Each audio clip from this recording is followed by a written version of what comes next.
Fala aí galera, sejam bem-vindos de volta ao canal. Vocês podem ver, hoje eu não estou na minha oficina, essas últimas semanas aqui eu peguei para fazer outra coisa, né? Inclusive, vocês viram o último vídeo lá de fotogrametria, eu estou meio que trabalhando com isso, eu acho que eu vou botar mais umas novidades aqui em breve. Mas o assunto que rendeu bastante aqui, que o pessoal gostou, foi do pintura eletrostática, né? E aí tinha um pessoal lá perguntando como é que faz a fonte, né? Eu estou meio reticente em mostrar porque é meio perigoso, né? Mas eu tô pensando aqui, no próximo vídeo eu vou tentar fazer uma com uma dessa aqui. Será que vai dar certo? Talvez dê. Se der certo, a gente resolve o problema de muita gente aí, né? Mas beleza. Bom, como eu não gosto de ficar enrolando o começo dos vídeos, né? Então vamos direto ao assunto. Vamos falar hoje sobre essa história aí de pés em compressor de ar. Que raio de negócio esse treco de pé. Inclusive isso dá muito problema, tá? De você dimensionar equipamento e não dá certo. Eu já vou falar por quê. Bom, primeira coisa é o seguinte, o que é esse negócio de pé, né? Todo compressor tem pés, né? Senão não parava no chão, né?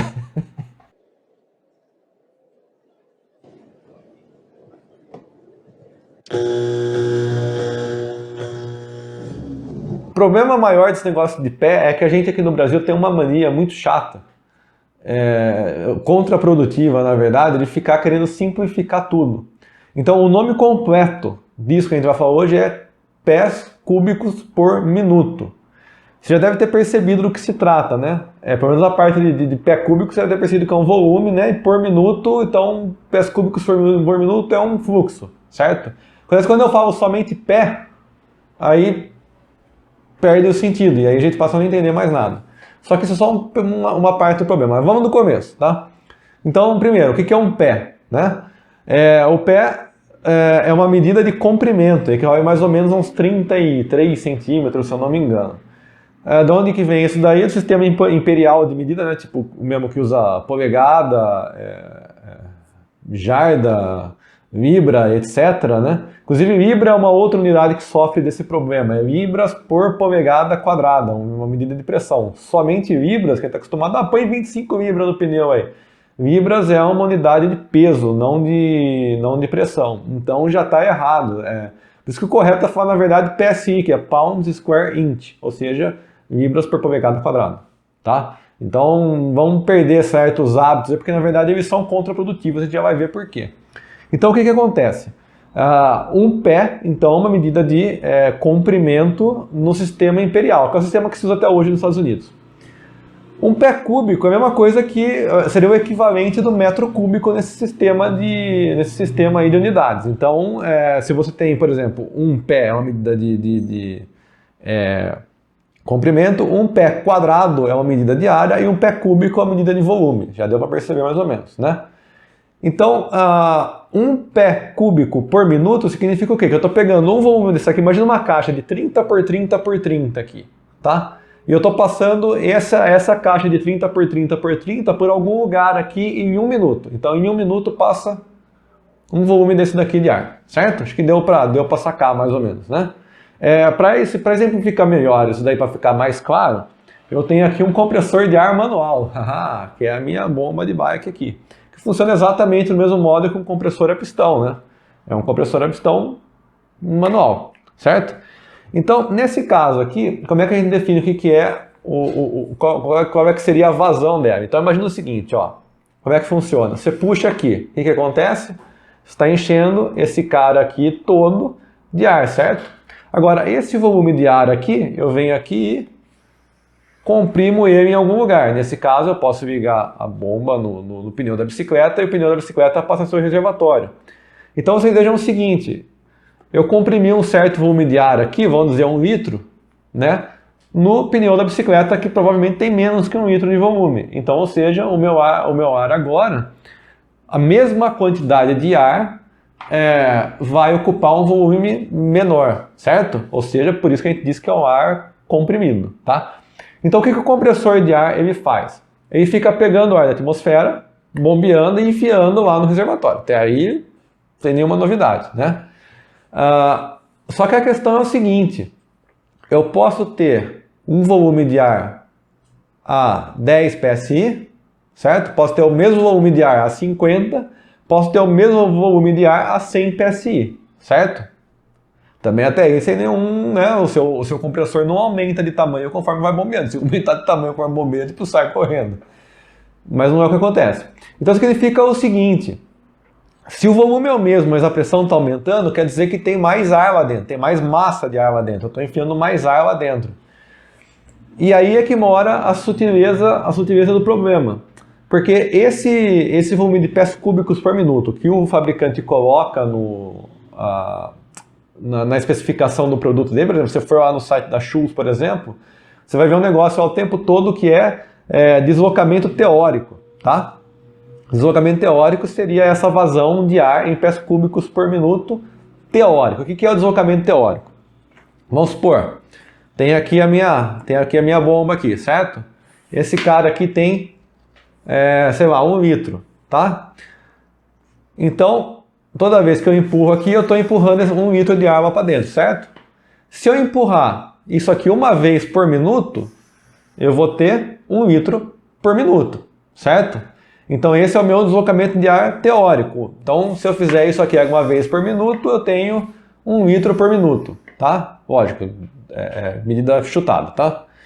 No caso do compressor de ar, se convencionou que a medida que você ia usar para fazer a unidade que você ia usar para fazer essa medida de deslocamento era o pé cúbico, né? Então, o que acontece é o seguinte: aquele deslocamento teórico que ele está te dando é quantas vezes, no fundo, aquele volume de ar do pistão está sendo deslocado lá dentro. Então, ele é a cilindrada do pistão, que é o mesmo cálculo de cilindrada do motor do carro, é a cilindrada do pistão vezes o RPM, que lá vai dar a quantidade de pés cúbicos por minuto, tá? E é isso daí. Só que o problema esse deslocamento aí é o deslocamento do ar à pressão atmosférica, certo? Ou seja, 15 PSI, 14,6, se eu não me engano, tá? Mas é na ordem de 14 a 15, tá? Dependendo de onde você mora também. Mas aquele deslocamento que está lá na especificação do compressor é isso, é a pressão atmosférica.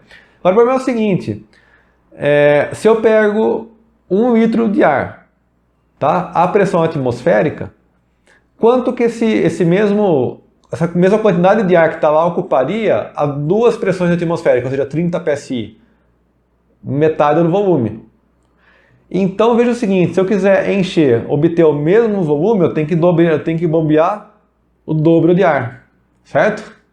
E aí o meu deslocamento teórico começa a ir por água abaixo. Então qual é que é o grande problema, por exemplo, quando você vai comprar a ferramenta pneumática para usar com o seu compressor?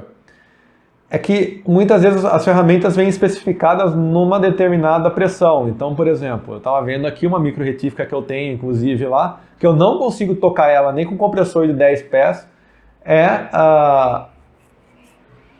Ela vem especificada como 4 pés cúbicos por minuto. Tá? Eu estou falando pés aqui, mas vamos começar a usar pé cúbico por minuto ou PCM. Tá? Então aquela lá é de 4 PCM. E o meu compressor de 10 PCM não dá conta dela. Tá? Por quê? Porque ela é 4 PCM a 90 PSI.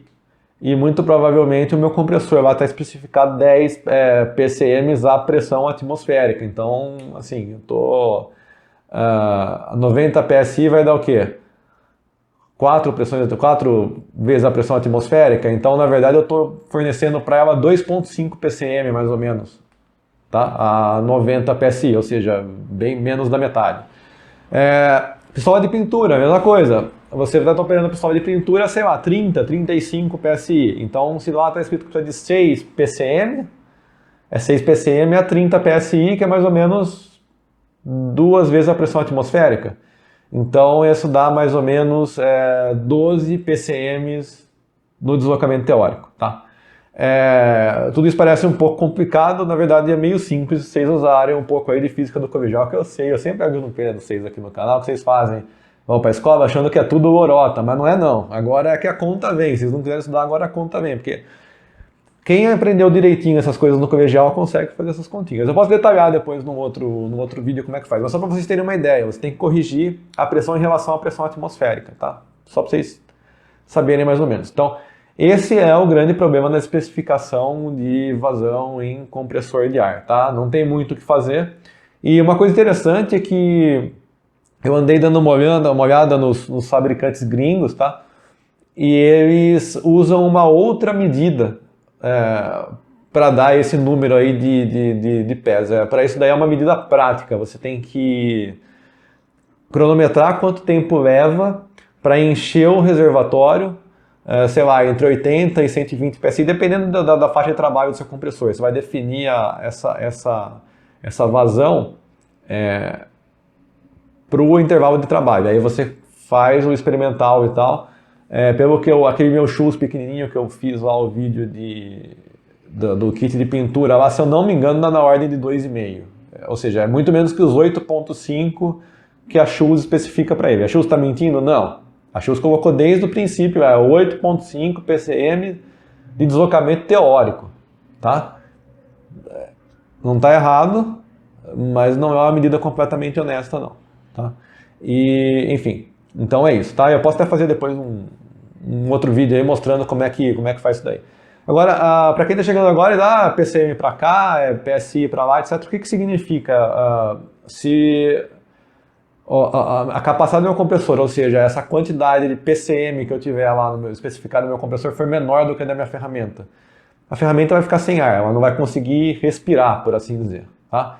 Então, a mesma coisa, você está usando a micro retífica você está lá com ela está uma certa velocidade, ela começa a perder velocidade, quer dizer, acabou o ar do compressor, e o compressor não consegue repor o ar na pressão correta em volume suficiente para ela continuar funcionando.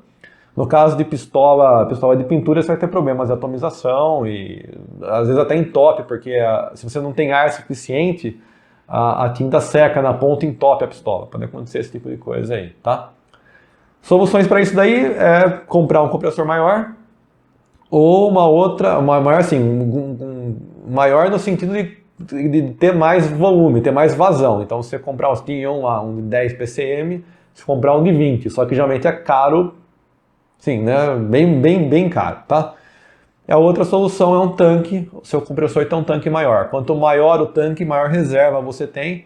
Então vamos supor, você usou um pouquinho a retífica lá, não sei o que, fez um negocinho, aí o seu compressor aciona de novo, dá tempo dele repor aquele ar lá num tempo maior, e da hora que você for usar, tá? Então assim, isso é a solução na verdade para a maior parte das pessoas, na verdade é fazer isso daí, tá?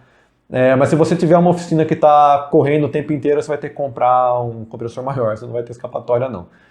Mas fica de olho porque a especificação dos fabricantes aqui no Brasil, pelo menos, ela é incompleta, tá? Ela não te dá o quadro todo, não, tá bom? Muito embora, assim, por exemplo, a Arprex, por exemplo, nas pistolas, o compressor recomendado, 10 PCM, tá? Eles já falam para você o tamanho do compressor. A Arprex Eco 21, que é a que eu tenho lá, vem escrito isso daí, eles recomendam um de 10 PCM. Quando eu ligo no meu compressorzinho lá de 10 PCM, vai assim, tranquilo. No de 8.5 vai legal, funciona, só que de vez em quando tem que dar uma paradinha para ele dar uma respirada, tá? Ele sempre fica funcionando. O de 10 PCM, ele tranquilo, assim, pé nas costas, ele nem sente, tá? De acordo com a especificação do... Agora, a ferramenta pneumática já é mais complicado, tá? Então, é isso aí, tá bom? Então esse aí é o vídeo para hoje. Não deixa de se inscrever, de curtir, compartilhar. Eu vou estar falando mais sobre ar comprimido, porque é uma coisa central em qualquer oficina hoje em dia, ar comprimido. E eu vou também tentar fazer lá o que eu falei para vocês lá da pintura eletrostática, tá bom? Então não deixa aí de se inscrever, valeu, até a próxima.